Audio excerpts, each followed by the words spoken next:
Bonjour à tous et merci de nous rejoindre à Bruxelles, à la très belle bibliothèque Solvay, pour le premier débat des élections européennes qui auront lieu entre le 22 et le 25 mai à travers tout le vieux continent. Et c'est sur France 24 et sur RFI, duel pour la Commission européenne.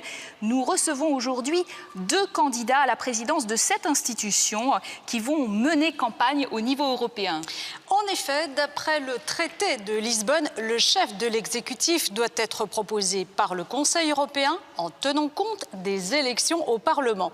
Alors cette année, les grandes familles politiques ont donc désigné leurs prétendants à ce poste. C'est une première. Nous recevons les représentants des socialistes et des conservateurs, les deux grandes forces siégeant dans l'hémicycle. Et pour le Parti socialiste européen, Martin Schulz, bonjour. Bonjour. Je rappelle que vous êtes de nationalité allemande, actuel président du Parlement européen. Vous êtes donc le chef de file des socialistes au niveau européen. Pour le Parti populaire européen qui siège à la droite de l'hémicycle, Jean-Claude Juncker, bonjour. Bonjour madame. Vous êtes ancien Premier ministre du Luxembourg et ancien président de l'Eurogroupe.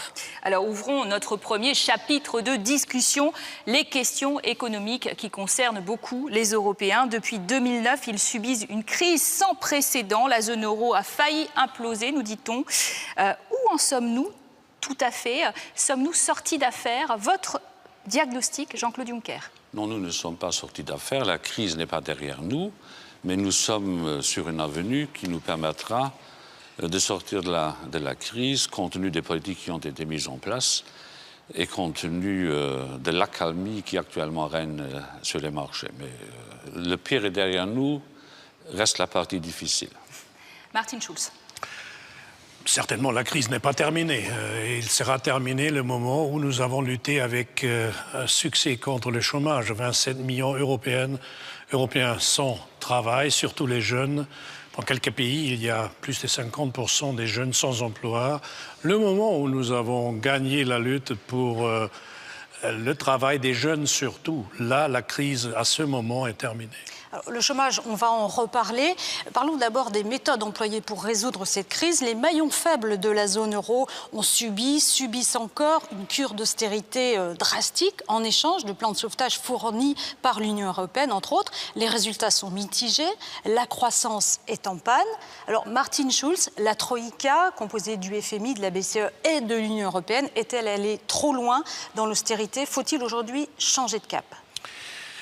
Pas aujourd'hui, on a dû changer les caps déjà pendant les dernières années. Nous avons, par ailleurs, avec une large majorité au Parlement, au-delà de toutes les tendances politiques, plaidé toujours pour une combinaison entre une politique de la discipline budgétaire à l'un côté, qui est nécessaire et inévitable, mais de l'investissement stratégique dans la croissance et de la création de l'emploi, je répète, surtout pour les jeunes, à l'autre côté. Cette thèse, la réduction unilatérale des dépenses mène à la reconquête de la confiance des investisseurs. Ça, c'est visiblement faux. Donc, la combinaison entre les deux, c'est ce qu'il faut faire. Jean-Claude Juncker, votre avis, trop d'austérité?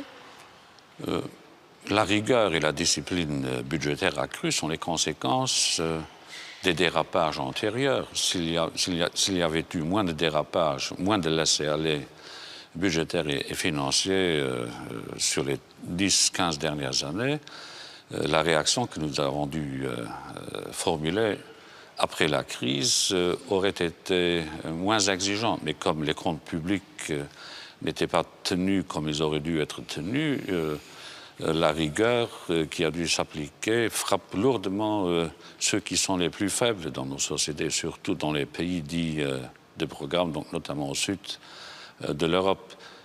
Les premiers résultats sont là, la croissance repart, les taux d'intérêt baissent, le chômage diminue dans un certain nombre de pays, mais il est vrai que tant que nous comptons parmi nous ce 29e État membre de l'Union européenne qui est composé de ceux qui sont sans emploi, tant qu'il y a ce 29e État membre, la crise n'est pas derrière nous. Nous avons échoué tant que le chômage n'a pas diminué considérablement. Alors justement, la France, dotée d'un nouveau gouvernement, semble vouloir demander un délai supplémentaire à Bruxelles pour repasser sous la barre des 3% de PIB de déficit en échange de réformes de compétitivité. Ça a été le combat d'ailleurs de François Hollande de dire qu'il fallait l'Europe de la croissance. Qu'est-ce que vous en pensez? Il faut l'Europe de la croissance et pour mettre en place une politique permettant le retour de la croissance, il faudra se rendre à l'évidence qu'on ne peut pas fonder une politique de croissance sur des déficits chaque jour plus larges et sur des niveaux d'endettement chaque jour plus élevés. Vous ne trouvez pas un exemple où l'accroissement de la dépense publique ou l'accroissement sans gêne et sans borne de la dépense publique aurait permis à un pays de retrouver la voie de la croissance et de l'emploi. Et donc, il faut les deux. Il faut une rigueur budgétaire. Elle est sans alternative. Donc, pas de délai, pas de... J'explique d'abord, puisqu'il n'y a pas que la seule France qui connaîtrait des problèmes, j'explique d'abord la philosophie qui doit sous-tendre toutes les politiques qui doivent être appliquées. La France a eu, jusqu'à ce jour, 2 périodes d'ajustement prolongées. A priori, de prime abord, il n'est pas évident qu'elle puisse bénéficier d'une 3e prolongation, mais il faut dire qu'il faut suivre les procédures. Le gouvernement français introduira auprès de la Commission son programme de stabilité avant la fin de ce mois, et puis on devra examiner les éléments et les contenus de ce programme. Et il faut que la France sache, et la France le sait, personne ne dit le contraire, qu'il faut apporter une réponse plus claire aux problèmes budgétaires et qu'il faut engager des réformes qui, à moyen terme, permettront de relancer la croissance qui doit être fertile en emploi. Manuel Valls a annoncé hier à l'Assemblée nationale un programme de réforme, je trouve, courageux et ambitieux. S'ils entérinent ce programme-là et ils ont besoin de soutien de la Commission à Bruxelles, il faut donner le soutien parce que ce que nous voulons, c'est que la France se redresse économiquement et avec tous les moyens, il faut soutenir la France. C'est la 2e économie de la zone euro. Donc si maintenant le gouvernement est prêt de faire les pas nécessaires, il faut le soutenir. Alors justement, là, le chômage a bondi avec la crise, il semble bien installé, il plafonne à 12% de moyenne dans la zone euro, dépasse les 25%, vous l'aviez dit, même au-delà, 50% pour les jeunes en Espagne, en Grèce. Pour le résorber, rien ne semble marcher. Qu'est-ce que vous souhaitez comme solution ? Il y a un problème majeur, surtout dans les petites et moyennes entreprises, dans les États membres de l'Union européenne, de la zone euro, qui sont en crise. C'est surtout le manque de crédits bancaires. Il y a les petites et moyennes entreprises qui sont la colonne vertébrale de l'économie dans quelques États membres, qui ont des idées et qui peuvent créer de l'emploi immédiatement. Si vous parlez avec eux, ils vont vous décrire beaucoup de propositions. Leur problème principal, c'est l'accès au crédit. Donc, la contraction des crédits bancaires, lutter contre ça, c'est primordial. Par la Banque d'investissement européenne, par exemple, on pourrait le faire. Votre solution contre le chômage ?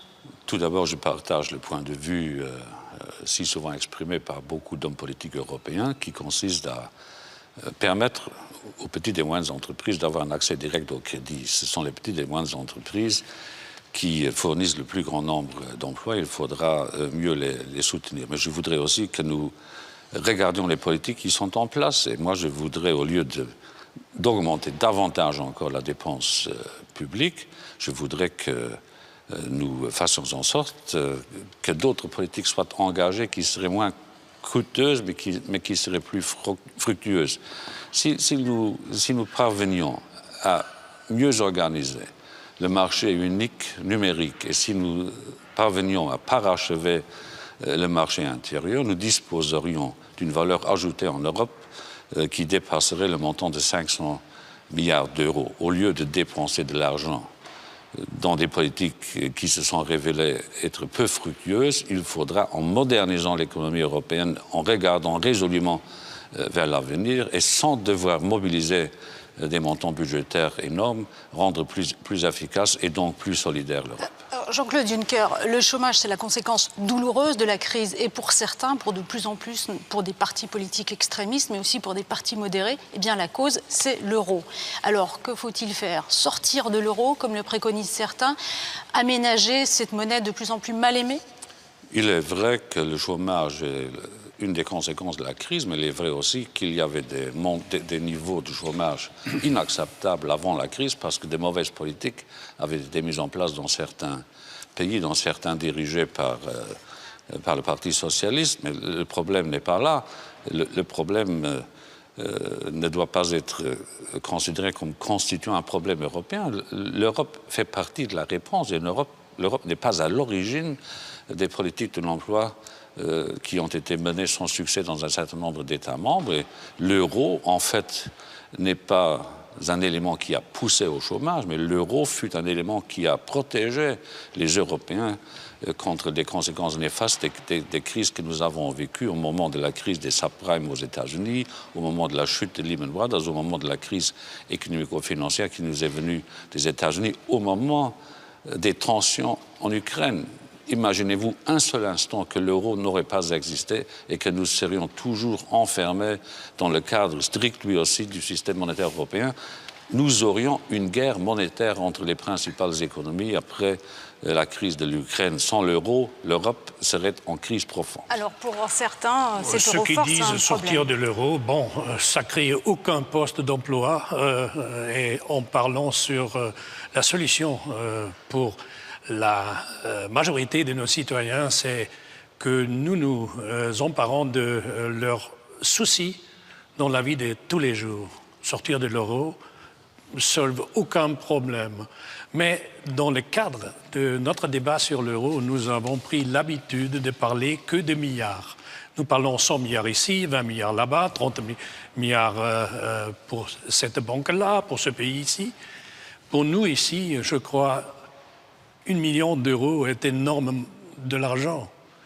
Mais pour 95% de nos citoyens, 1 000 euros est énorme pour survivre chaque mois.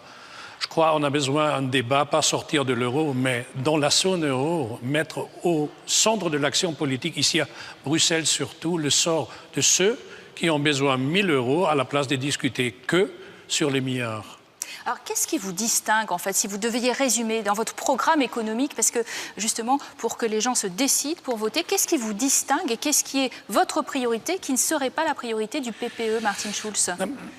Tout d'abord, je ne sais pas qu'est-ce que nous distingue. Moi, je parle pour moi, je fais constate. De temps en temps, il parle un peu des fautes des socialistes, mais plus ou moins, il me donne raison avec ce que je dis. Je n'ai rien contre. Si Jean-Claude Juncker donne raison à mon programme, je trouve ça excellent. Alors, Réponse, M. Juncker. Vous donnez raison à son programme? J'accepte que M. Schulz souligne le fait qu'il adhère largement à mes idées. Mais je voudrais dire qu'il y a tout de même des différences notables entre la famille socialiste en Europe et la famille du PPE, donc Oui, des démocrates chrétiens. Ça, c'est vrai, il y a des différences considérables entre nos deux partis. Mais encore une fois, le candidat du PPE est très proche à mon programme. Si le PPE est très proche à Jean-Claude Juncker, c'est une autre question. si vous voulez bien. Je ne me trouve pas en état de désaffection en ce qui concerne ma famille politique. Nous plaidons, nous, les démocrates chrétiens et les partis qui évoluent de la même façon, pour une intersection sage entre les politiques de consolidation qui sont nécessaires et on ne peut pas accepter une pause dans la consolidation budgétaire et les politiques tournées vers la croissance et vers l'emploi. Nous persistons à croire que ce mélange, cette juxtaposition qui est en fait une addition des politiques de solidarité et des politiques de solidité était la bonne politique et doit la rester. Là, M. Juncker, je ne suis pas tout à fait d'accord avec ce que vous dites, parce que au début de la crise, il y avait la thèse au Conseil, surtout au Conseil européen où vous avez siégé à l'époque, que la rigueur, vous avez utilisé le mot, la rigueur est nécessaire pour regagner la confiance. Et nous avons déjà, par ailleurs, au Parlement européen à l'époque, dit ça ne suffit pas, il faut combiner la rigueur, la discipline budgétaire avec les investissements stratégiques dans surtout la croissance en créant de l'emploi. Aujourd'hui, maintenant, vous avez joigné, vous, comme famille politique cette stratégie qui vous avait refusé très longtemps au Conseil. Ce que dit M. Schulz ne correspond pas tout à fait à mes souvenirs parce que je siégeais effectivement au Conseil européen au début de la crise et je me rappelle... Mais les citoyens se souviennent très bien, soyez rassurés. Enfin, on va aborder, si vous voulez bien, un deuxième chapitre où vous pourrez continuer comme membre du Conseil vos européen échanges. que M. Schulz ne l'était pas.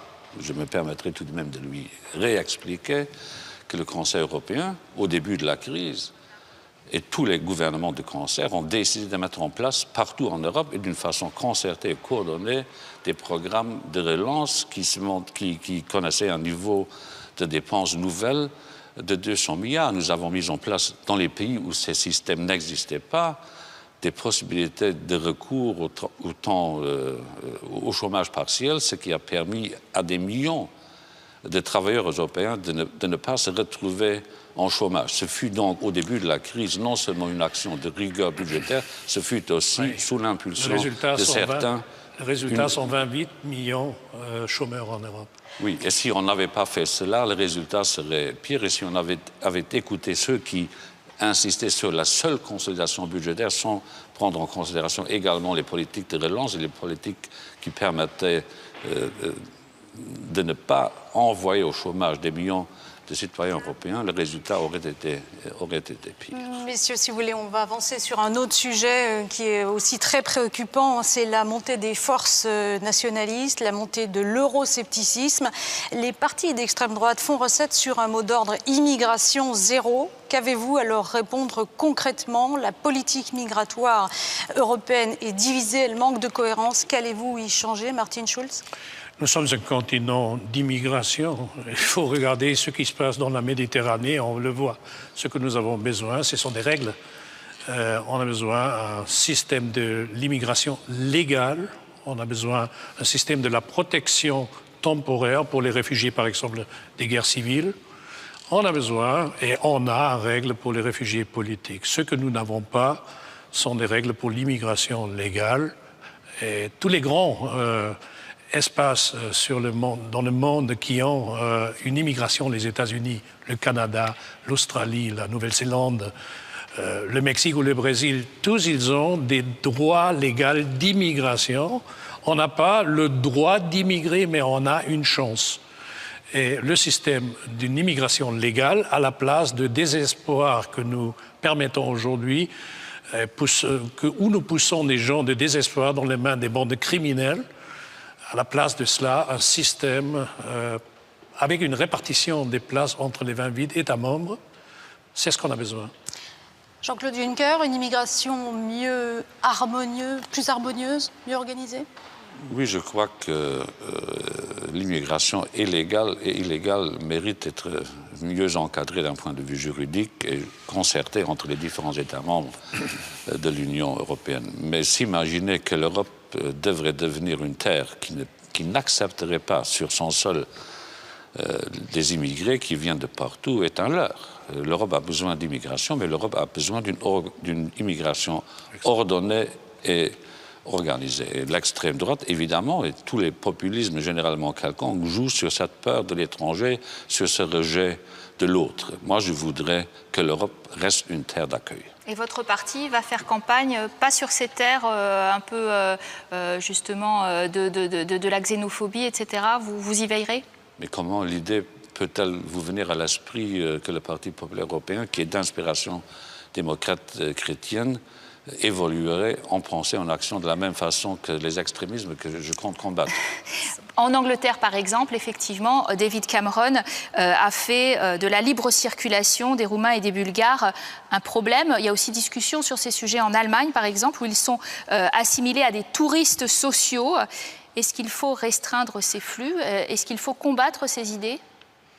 Tout d'abord, les télévisions britanniques, au début de l'année, 1er janvier, ils étaient à la frontière de l'Est en attendant la vague des immigrants. Le soir, ils sont rentrés à la maison. Alors, restons dans les cadres de débats sérieux.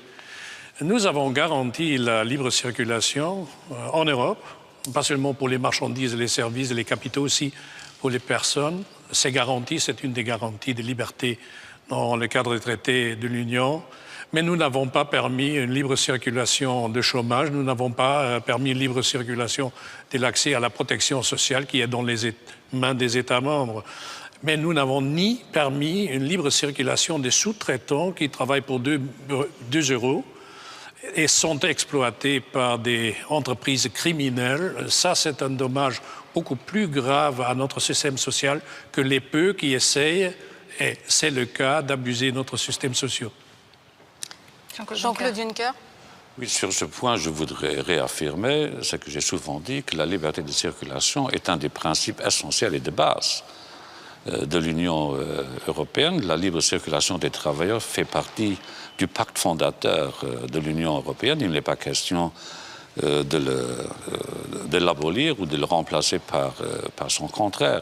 Mais il est vrai que les États membres nationaux, au lieu de charger de responsabilité l'Union européenne, peuvent mettre en place des éléments de défense contre l'abus qui est pratiqué par certains, dans la mesure où ils circulent librement en Europe pour s'accaparer des avantages sociaux qui existent dans les différents États membres. Mais c'est aux États membres, aux gouvernements nationaux, aux parlements nationaux, de formuler la bonne réponse à cet égard. Et nous devons avoir une action conjointe de l'Union européenne et des États membres pour lutter contre le dumping social qui ne doit pas avoir droit de cité en Union européenne. Les travailleurs, lorsqu'ils se déplacent, doivent avoir partout en Europe les mêmes droits. Il ne faut pas faire une énorme différence, la législation luxembourgeoise ne le faisant d'ailleurs pas, entre les travailleurs détachés et les travailleurs qu'ils rejoignent dans les entreprises.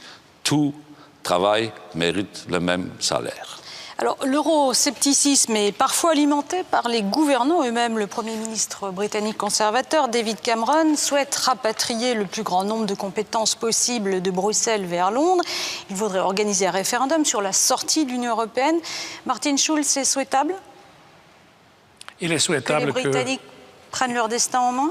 Il est souhaitable que nous réformons l'Union européenne. Chaque fois qu'on reconnaît que quelque chose va mal, il faut réfléchir comment on peut l'améliorer. Moi, je suis tout à fait d'accord quand on réfléchit ici à Bruxelles, quelles sont les choses que nous faisons ici, qu'on pourrait faire mieux sur un niveau local, régional ou national. Oui, absolument, je suis pour, parce que mon expérience, j'étais 11 années maire d'une ville dans un triangle des frontières. Là, mon expérience était le plus proche, une décision est prise.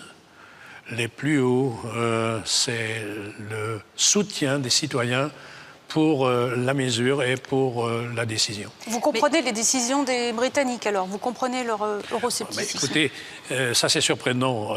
Nous l'avons discuté ici à Bruxelles depuis très longtemps. Dans le cadre de débats sur le traité de Lisbonne, nous avons introduit l'élément de subsidiarité.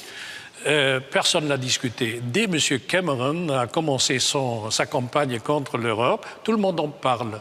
Ça, c'est un peu bizarre. Donc, je suis pour améliorer la structure de l'application de nos devoirs local, régional, national et européen. M. Cameron, il s'arrête toujours national. Et l'Europe, vous n'écoutez jamais. Donc la différence entre lui et moi est je suis pour une efficacité locale, régionale, nationale et européenne. En même temps, il y aura peut-être référendum sur la sortie de l'Europe, de l'UE en tout cas. Ce serait une bonne chose pour le Royaume-Uni, pour l'Europe? Avant que le Royaume-Uni ne procédera à un référendum, nous devons avoir eu un véritable débat sur les questions soulevées par le Royaume-Uni. Il n'est pas question de rapatrier toutes les compétences vertueuses de l'Europe vers les parlements nationaux et vers les États membres, mais nous devons avoir ce débat. Mais ce doit être un débat non pas à sens unique, mais un débat également dans l'autre direction. Je voudrais savoir quelles compétences aujourd'hui nationales ou partagées peuvent être transférées à Bruxelles pour en fait augmenter la souveraineté des États membres qui peut mieux s'exercer en la partageant, et tel est notamment le cas lorsqu'il s'agit de mieux coordonner les politiques économiques, fiscales et budgétaires au sein de la zone euro.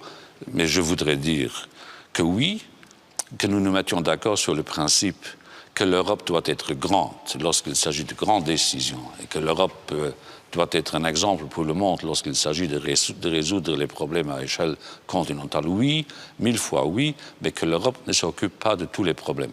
Tout problème qui existe en Europe n'est pas un problème pour l'Europe. Il est davantage le problème des régions, des collectivités locales et des États membres. Alors, l'Allemagne d'Angela Merkel, première économie de la zone euro, a joué un rôle déterminant dans les plans de sauvetage. Et pourtant, votre pays, Martin Schulz, est de plus en plus critiqué, impopulaire au Sud. Comment rééquilibrer l'Europe? Comment rééquilibrer l'Europe? C'est la question clé de 5 années qui viennent. Je crois que la croissance allemande est bonne. Je ne trouve pas qu'il faut critiquer un pays qui a un succès économique, mais il faut que ce pays investisse un maximum pour renforcer les autres. Et donc la combinaison entre ce que nous avons fait en Allemagne, discipline budgétaire, c'était Gerhard Schröder qui l'a introduit, et en même temps investir dans l'industrie, dans l'emploi. C'est exactement le modèle que de temps en temps en Allemagne est discuté comme pas admissible pour d'autres pays. Donc moi je trouve ce que nous avons fait avec succès en Allemagne, il faut le permettre aux autres pays aussi, combiner discipline budgétaire avec les investissements dans la croissance et la création des emplois. Donc c'est continuer à suivre l'exemple allemand, rééquilibrer l'Europe? L'exemple allemand fonctionne en Allemagne. Si l'exemple allemand fonctionne dans notre pays, on verra. Ce que nous avons besoin en Europe, c'est comprendre que nous ne sommes pas un État centralisé. L'Europe n'est pas l'Allemagne étendue, ni la France étendue. Ça veut dire que les circonstances sont très hétérogènes d'un pays à l'autre, très différents. Dans les cadres des circonstances de chaque pays, il faut essayer d'introduire le modèle le plus ambitieux, le plus efficace. En France, par exemple, je crois que pour le moment, les investissements dans le développement, dans la recherche, dans l'éducation, pour gagner la compétitivité est absolument primordial. C'est l'objectif du gouvernement. En Allemagne, c'était la prime à la casse et le chômage partiel qui a sauvé notre industrie. Donc, d'un pays à l'autre, différent, mais il faut soutenir chaque pays dans son engagement de créer la relance économique. Jean-Claude Juncker, rééquilibrer l'Europe? Je crois que les politiques qui ont été appliquées dans les différents États membres reflètent les spécificités des territoires auxquels s'appliquent ces politiques. Vous constaterez aisément, en regardant de près les chiffres, que les pays qui ont les déficits les moins élevés ont les taux de croissance les plus élevés, les taux de chômage les moins élevés. C'est cette politique-là, une politique largement inspirée par les gouvernements sous direction du PPE, qui est la bonne. Mais il ne faut pas, tout en devant consolider les finances publiques, négliger l'investissement, l'éducation, le nouveau monde, le monde de la connaissance, tous ces secteurs porteurs d'avenir qui demandent plus d'investissement que les investissements que nous leur dédions à l'heure actuelle. S'oppose à la mutualisation de la dette qu'on appelle aussi les eurobonds. Oui. Vous pensez que c'est précoce comme bon fédéraliste? L'Allemagne, enfin, ce n'est pas une question de confédéralisme ou de fédéralisme, c'est une question de bon sens et de faisabilité. L'Allemagne, et de très loin, n'est pas le seul pays à s'opposer aux eurobonds ou aux euro-obligations. Et ceux qui sont pour définissent un cortège de préconditions et de prémices qui doivent être remplis avant qu'on ne puisse se lancer dans ce débat. Si demain matin nous introduisions des eurobonds, il n'y a pas de majorité en Europe pour le faire, mais si jamais nous le faisions demain matin, cela ne nous permettrait pas de sortir plus rapidement de la crise. Ce mix, ce mélange, cette intersection entre solidité et solidarité est un instrument qui produit de meilleurs résultats que les solutions simples. Je trouve ça très intéressant ce qu'il dit. Il était toujours pour Eurobond. Et bon, j'accepte qu'il est maintenant un peu plus réticent. Il y a des raisons pour cela. Mais il est le candidat. Le SPD n'a pas voulu introduire dans les accords gouvernementaux allemands le recours aux eurobonds. C'est une des raisons qui m'a fait douter. Oui, bon, encore une fois, samedi dernier, il a au congrès du CDU, il a abandonné de son idée de l'eurobond. J'ai décrit devant les délégués de la CDU les préconditions qui doivent être mises en place pour que Et là, vous étiez d'accord par le passé. Réponse de Martin Schulz qui a C'est du très retard gentil quand que même. vous répondez pour moi, merci beaucoup, mais maintenant je réponds moi-même. Vous aviez de la difficulté pour comprendre l'entièreté de mon raisonnement, c'est la raison pour laquelle je me suis permis de le compléter. Oui, c'est certainement à cause de moi, mais on va le discuter Réponse sur encore les un peu eurobonds, plus monsieur. profondément. Vous êtes en retard de 2 minutes. Pourquoi vous êtes maintenant contre eurobonds? Les eurobonds ne sont pas sur l'agenda. Il était une idée de l'eurobond il y a quelques années quand les taux d'intérêt étaient extrêmement hauts. Maintenant, après Mario Draghi a pris les décisions nécessaires, ils se sont baissés considérablement. Ce n'est pas sur l'agenda. Une autre chose est sur l'agenda. La thèse de M. Juncker que ces pays qui ont une dette souveraine le plus bas sont les plus efficaces, ça c'est intéressant. L'Allemagne, avec la stratégie pendant la dernière décennie de protéger sa propre industrie, le noyau dur de l'industrie allemande, la production automobilière par la prime à la casse, et de garder le personnel dans les entreprises par le chômage partiel, a augmenté considérablement la dette souveraine de l'Allemagne.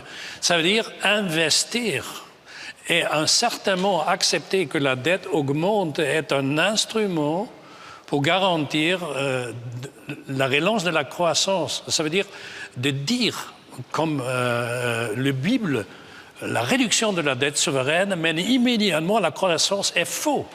Il faut jouer avec les instruments différents. C'est ce que l'Allemagne, avec grand succès, fait pendant la dernière décennie. Mais c'est ce qu'ont fait tous les États membres en lançant des programmes de relance de l'économie en 2008 et 2009. Tous les pays ont augmenté leur déficit et ont augmenté leur dette publique pour être capables de réagir à la crise. Mais les pays qui se sont mieux sortis de l'affaire étaient ceux qui avaient moins de dettes avant et moins de déficit d'avant. Ceux qui avaient déjà des niveaux élevés de dette publique et de déficit doivent appliquer parfois une politique d'austérité aveugle. Je suis désolé, c'est simplement pas vrai.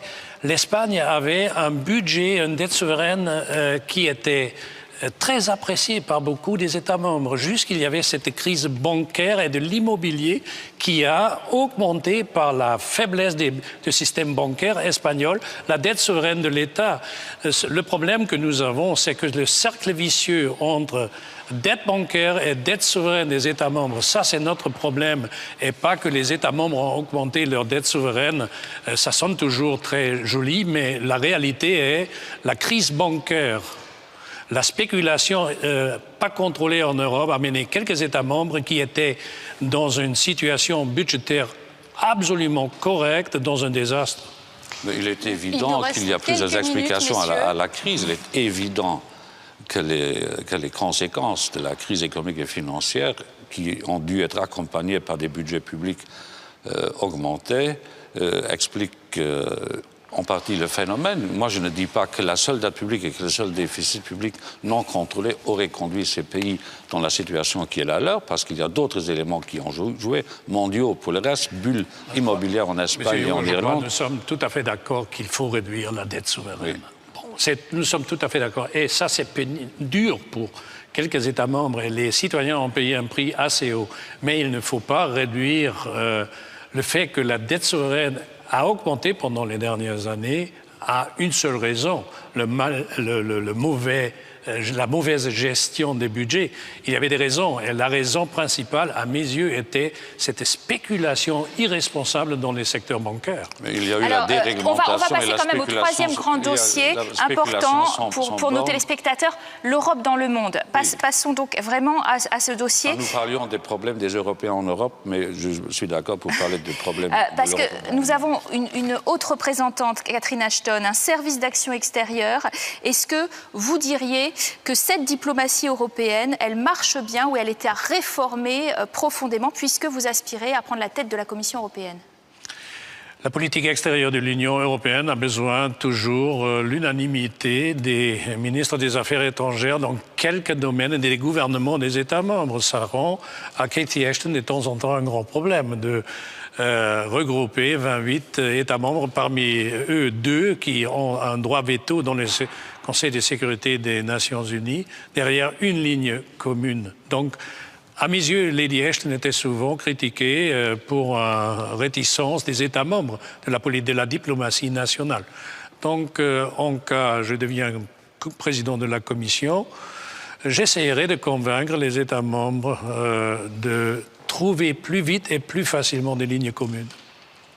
Alors, sur cette diplomatie européenne, prenons l'exemple de l'Afrique, par exemple. Au Mali, puis en Centrafrique, la France est intervenue. Elle s'est sentie longtemps seule pour assurer la pacification. Est-il temps que ses partenaires, on a parlé de l'Allemagne, l'Italie, même la Grande-Bretagne, partagent le fardeau militaire, financier, de façon plus systématique et conséquente? La France peut être fière de ce qu'elle a fait et fait au Mali et en Centrafrique. Et la France, en faisant ce qu'elle a fait, a sauvé en fait l'honneur de l'Europe. Et il aurait fallu, suite à une peut-être meilleure concertation entre les différents acteurs européens, que d'autres Européens se joignent à l'effort que la France a entrepris. Mais la France peut être fière d'elle-même. Et les autres? Martin Schulz? Ce que l'Union européenne, je répète, a besoin, c'est une cohérence dans la politique extérieure. Je partage l'opinion de Jean-Claude Juncker que la France a sauvé l'honneur de l'Europe, mais il ne faut pas oublier, pas sous-estimer que l'Europe a fait chuter, qui était bon et nécessaire, ce dictateur sanglant en Libye, M. Kadhafi, qui était reçu il y a tant des années avant par tout le monde en Europe comme un invité d'honneur. Alors la crédibilité de notre politique extérieure, ça c'est aussi une question importante. Il nous reste quelques minutes. Très brièvement, la crise ukrainienne, elle a montré l'attachement au projet, aux valeurs européennes.